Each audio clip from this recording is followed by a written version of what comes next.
Hi అండి, welcome to Anita vlogs. మేమైతే దీపావళి పండుగకి చీటీ అయితే వేసుకున్నాము. ఆ చీటీలో ఆ సంచిలో ఉన్న వస్తువులు ఒక మంచం అయితే వచ్చింది. నెలకు 700 చొప్పున 11 నెలలు అయితే కట్టాము. దాంట్లోనే మంచము ఐటెంలు అన్నీ వచ్చాయి. టపాసుల బాక్స్ కూడా ఒకటే వచ్చింది. మేమైతే అట్లా చీటీలు అయితే కట్టుకుంటామండి. చాలా వరకు ఇంతకుముందు కూడా కట్టేవాళ్ళము. ఇలా చీటీ కట్టుకుంటే ఐటెంలన్నీ ఒకసారిగా వస్తాయి. చాలా రోజులైతే ఇంటికేమి కొన్న అవసరం లేదు. ఒకసారిగా అన్నీ తెచ్చుకోవాలంటే ఆ టైంలో కష్టమైందని చెప్పి మా చుట్టుపక్కల వాళ్ళంతా చాలా మంది చీటీలే కట్టుకుంటారు. చూడండి ఎన్ని ఐటెంలు అయితే వచ్చాయో. మా చుట్టుపక్కల మా పల్లెటూర్ల జనాలంతా చాలామంది అయితే ఒక నెలకు 300, ఒకరు 400, 500, 1000 రూపాయలు అలా అయితే కట్టుకుంటాము. ఈ చీటీల ఐటెంలన్నీ పండగకి ఒక వారం ముందే ఇచ్చేస్తారు.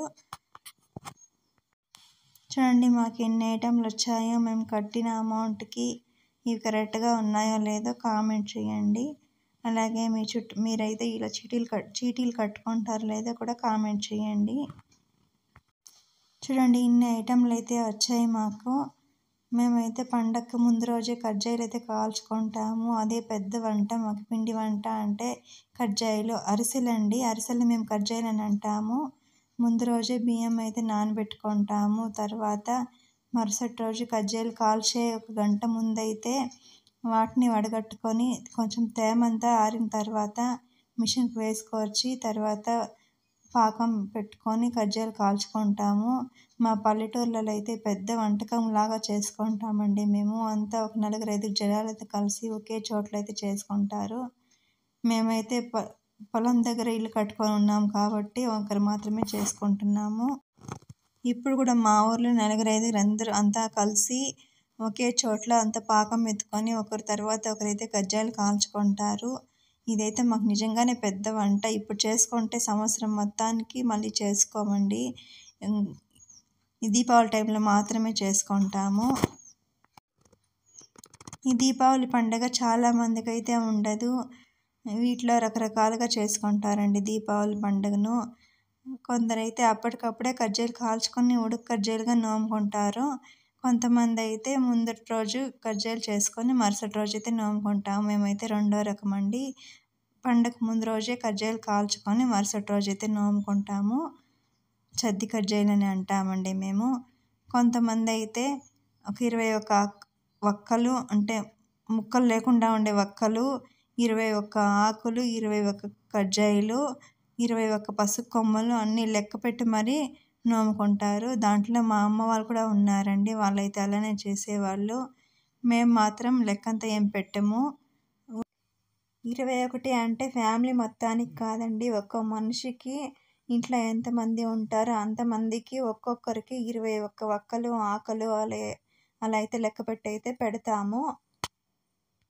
అయితే పూజ చేసుకొని పొయ్యి అంటే స్టవ్ అయినా కానీ కట్టెల పొయ్యి అయినా కానీ పూజ అయితే చేసుకుంటాము. దాంట్లో నూనె పెట్టి నూనె కాగిన తర్వాత కాగకముందే కాయనైతే వేసుకుంటాము.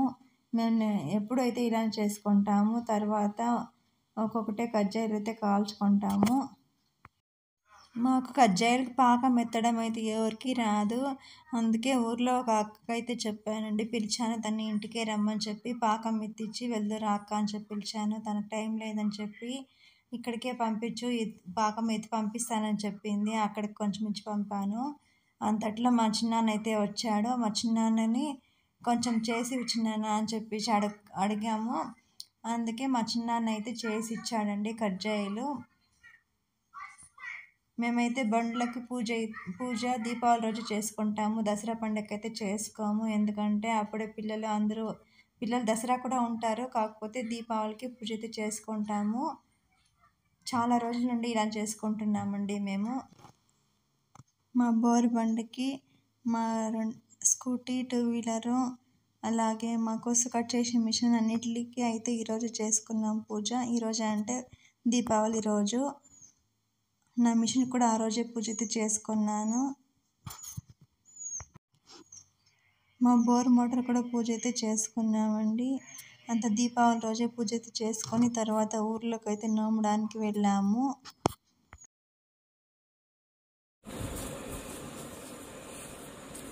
ఆడితిప్పి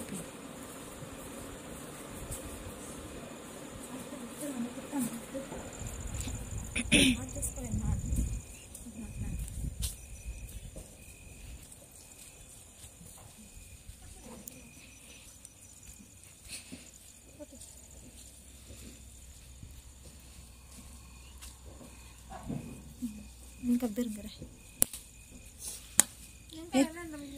నిమిషం తక్కువ నిమిషం తక్కువ అడిగి నిమిషం తక్కువ రావే ఎక్కువ రాకున్నా కట్ చేసుకో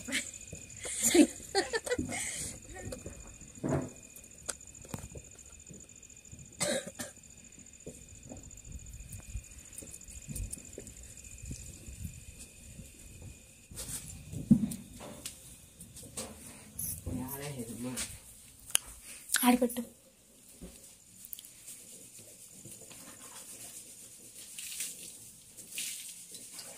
పెట్టరా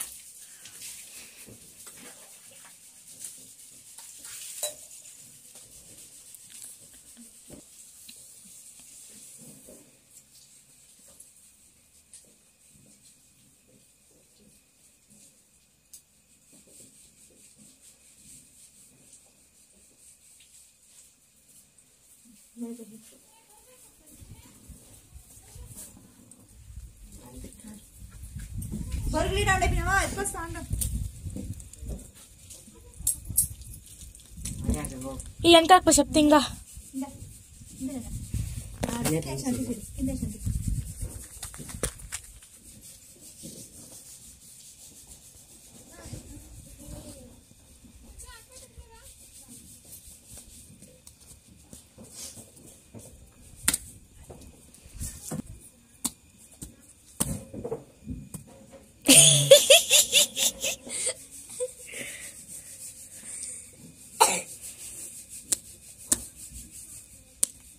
ఏ కుక్క పిలుసు రాకపోయిందో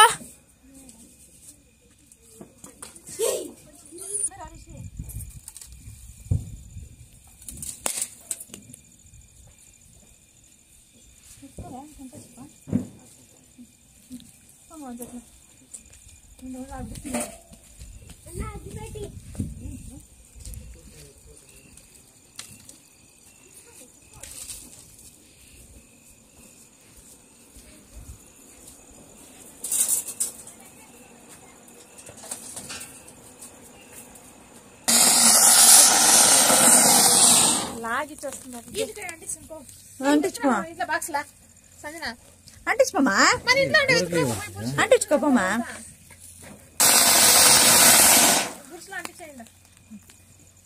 మొన్నసారి సంజన పొయ్యిలోకి పడిపోయా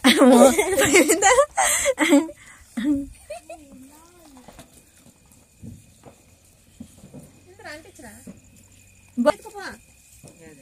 చూడి మమ్మీ అగ్గి పెట్టి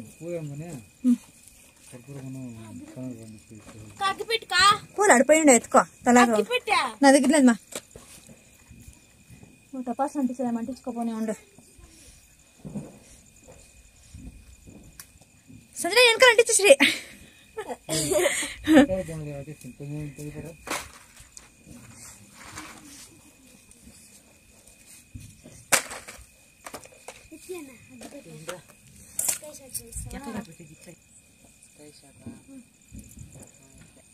ఎదువే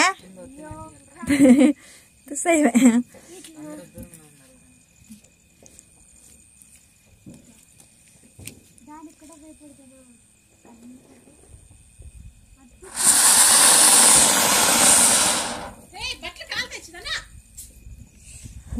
దూరంగా రండా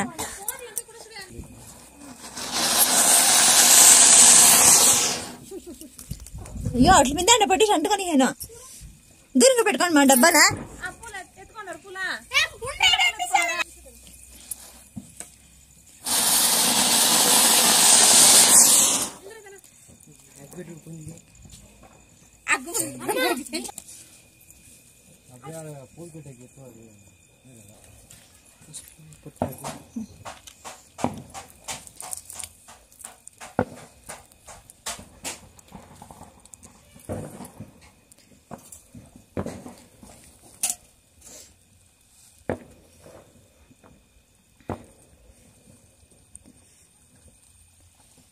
చెరిపోయిందిరా చాలు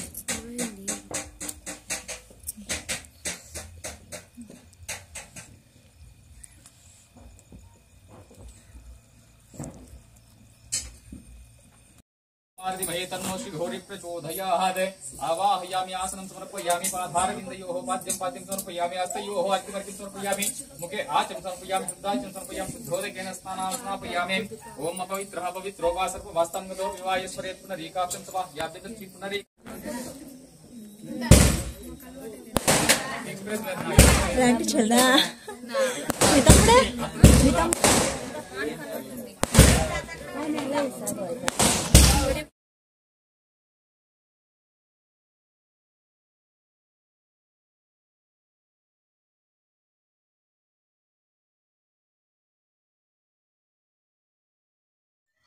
మా ఇంట్లో బండికి మిషన్లకి ఎంత పూజ చేసుకున్న తర్వాత ఊర్లోకి అయితే వెళ్ళామండి. ఊరు 1.5 కిలోమీటర్ దూరం అయితే ఉంటుంది మాకి ఊరికి. ఊర్లోకి వెళ్ళి అక్కడ పూజ అయితే చేసుకొని నోముకొని ఇంటికి వచ్చి తర్వాత ఇంట్లో పూజ చేసుకొని తర్వాత దీపాలంతా పెట్టుకొని తినేసి తర్వాత టపాకాయలు అయితే ఉన్నవి అంటించేసుకొని ప్రశాంతంగా నిద్రపోయాము. ఇంతటితో మా దీపావళి పండుగ అయితే అయిపోయింది. మరుసటి రోజు నా కొడుకుని హాస్టల్ దగ్గర అయితే వదిలేసి వచ్చేసాము. మా వీడియో మీకు నచ్చితే లైక్ చేయండి, కామెంట్ చేయండి, అలాగే నా ఛానల్ సబ్స్క్రైబ్ చేసుకొని నాకు సపోర్ట్ చేయండి ఫ్రెండ్స్. Bye friends.